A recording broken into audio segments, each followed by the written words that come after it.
সময় গড়ানোর সাথে সাথে বৃদ্ধি পাবে ঝড়ের গতিবেগ, সাথে পাল্লা দিয়ে বাড়বে জলোচ্ছ্বাসের ঢেউ। ইতিমধ্যে সুন্দরবনের কুলতলিতে শুরু হয়ে গেছে জলোচ্ছ্বাস।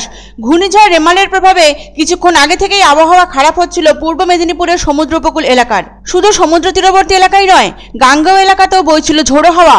বস্তুত ঘূর্ণিঝড় রেমালের ল্যান্ডফলের সময় অগ্রসর হওয়ার সাথে সাথে আবহাওয়া খারাপ হচ্ছে সমগ্র রাজ্যের। বৃষ্টির সাথে সাথে ঝোড়ো হাওয়া চলছে সমুদ্র উপকূলবর্তী জেলা মেদিনীপুরে। প্রশাসনের কড়া নজরদারির আয়ত্তে দীঘার সমুদ্র। সমুদ্রের পাশাপাশি উত্তাল নদীগুলিও। খবরে প্রকাশ, বাঁধ ধসে গিয়েছে কাঁচা নদীর। মাতলা, হোগলা, বিদ্যাধরী, রায়মঙ্গল সমস্ত নদীর বাঁধের অবস্থা শোচনীয়। এরই সাথে জলোচ্ছ্বাস শুরু হয়ে গিয়েছে কুলতলিতে। অনেকেই আশ্রয় নিচ্ছেন সাইক্লোন সেন্টারে। মাইকিং করা হচ্ছে স্থানীয় প্রশাসনের পক্ষ থেকে। পরামর্শ দেওয়া হচ্ছে কাঁচা বাড়িতে না থাকার জন্য। দক্ষিণবঙ্গের প্রায় সব জেলাতেই বৃষ্টি শুরু হয়ে গিয়েছে সকাল থেকেই। সোমবার থেকে ঝড় বৃষ্টির দাপট চলবে উত্তরবঙ্গেও। বাংলায় লাল সতর্কতা জারি করেছে মৌসুম ভবন। ঘূর্ণিঝড় রেমালের সতর্কতার জেরে বাতিল একগুচ্ছ ট্রেন। রাত 11টা থেকে কাল সকাল 6টা পর্যন্ত 53টি লোকাল ট্রেন বাতিল করা হয়েছে। তবে রেমাল নিয়ে রাজ্যবাসীকে বার্তা দিলেন মমতা, ভয় পাবেন না, সতর্ক থাকুন। শক্তি ক্রমশ বাড়িয়ে রুদ্ররূপ ধারণ করছে রেমাল। প্রবল জলোচ্ছ্বাস নদীগুলিতে। আমফানের দাপটে এর আগে লন্ডভন্ড হয়েছিল কলকাতা। রেমাল নিয়েও কড়া সতর্কতা জারি করা হয়েছে হাওয়া অফিসের পক্ষ থেকে। কলকাতাতে 80 থেকে 90 কিলোমিটার প্রতি ঘন্টা বেগে হতে পারে ঝড়। এই মুহূর্তে রেমালের অবস্থান উত্তর বঙ্গোপসাগরে। বাংলাদেশের মংলা থেকে সরাসরি 220 কিলোমিটার দক্ষিণে এই তীব্র ঘূর্ণিঝড়ের অবস্থান।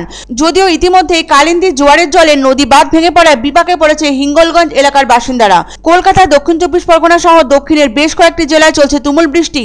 সাইক্লোন রেমাল নিয়ে কাউন্টডাউন শুরু হয়ে গিয়েছিল রবিবার সকাল থেকেই।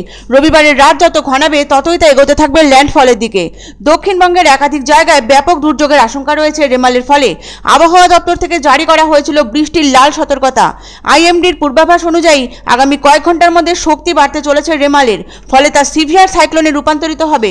উল্লেখ্য, সোমবারও রয়েছে বৃষ্টির লাল সতর্কতা। রবিবার মধ্যরাতে এই ঝড় আছড়ে পড়বে ঠিকই, তবে সোমবারও বৃষ্টিপাত হবে রাজ্যের বহু এলাকায়। পুলিশ এবং বিপর্যয় মোকাবিলা বিভাগের কর্মীদের সমুদ্র সৈকতে কড়া নজরদারি চালাতে নির্দেশ দেওয়া হয়েছে। সমুদ্রে নামতে নিষেধ করা হয়েছে মৎস্যজীবীদের। সমুদ্র তট ছেড়ে সুরক্ষিত এলাকায় সরে যাওয়ার নির্দেশ দেওয়া হয়েছে তাদের। কুলতলিতে প্রবল জলোচ্ছ্বাস আরম্ভ হওয়ার ফলে সাইক্লোন সেন্টারে আশ্রয় নিচ্ছেন অনেকেই।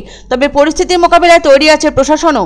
উত্তর 24 পরগনা, দক্ষিণ 24 পরগনা ও পূর্ব মেদিনীপুরে সমস্ত হাসপাতাল ও স্বাস্থ্যকেন্দ্রগুলোতে অতিরিক্ত 5টি করে শয্যা রাখার নির্দেশ দেওয়া হয়েছে স্বাস্থ্য দপ্তর থেকে। বিশেষ হেল্পলাইন নম্বর চালু করেছে কলকাতা পুলিশ। এগুলি ছাড়াও দুর্যোগ মোকাবিলায় বিশেষ তহবিল গঠন করেছে রাজ্য সরকার। সব জেলাতেই তৈরি রয়েছে ত্রাণ সামগ্রী, এমনটাই জানা গেছে নবান্ন সূত্রে। সর্বোপরি সেচ, বিদ্যুৎ, কৃষি, পূর্ত, জনস্বাস্থ্য কারিগরি দপ্তরের সঙ্গে প্রতিনিয়ত সমন্বয় রেখে চলেছে বিপর্যয় মোকাবিলা দপ্তর। আমরা প্রচন্ড আতঙ্কের মধ্যে আছি। তারপরে আমাদের জায়গায় রাখার চেষ্টা করছি। চিন্তা ভাবনাতে আমরা আছি। পরিস্থিতি খুবই এখন খারাপ। নদী এখন ভাটা চলছে। ভাটার পরে জোয়ার থেকে হাওয়াটাও বাড়ছে, ঢেউটা আরো বাড়ছে। কতটা কি এগিয়ে আসছে ঝড়? তো এখন দেখা যাচ্ছে 70-এর মতো চলছে। এরপরে কতটা এদিকে আমরা এখন ঠিক পাচ্ছি না। আবহাওয়া তো খুব খারাপ দেখা যাচ্ছে। চারদিকে প্রচুর বৃষ্টি, যে সেরকম ঝড় বৃষ্টি সেরকম আবহাওয়াটা দেখাচ্ছে। আতঙ্ক তো প্রচুর।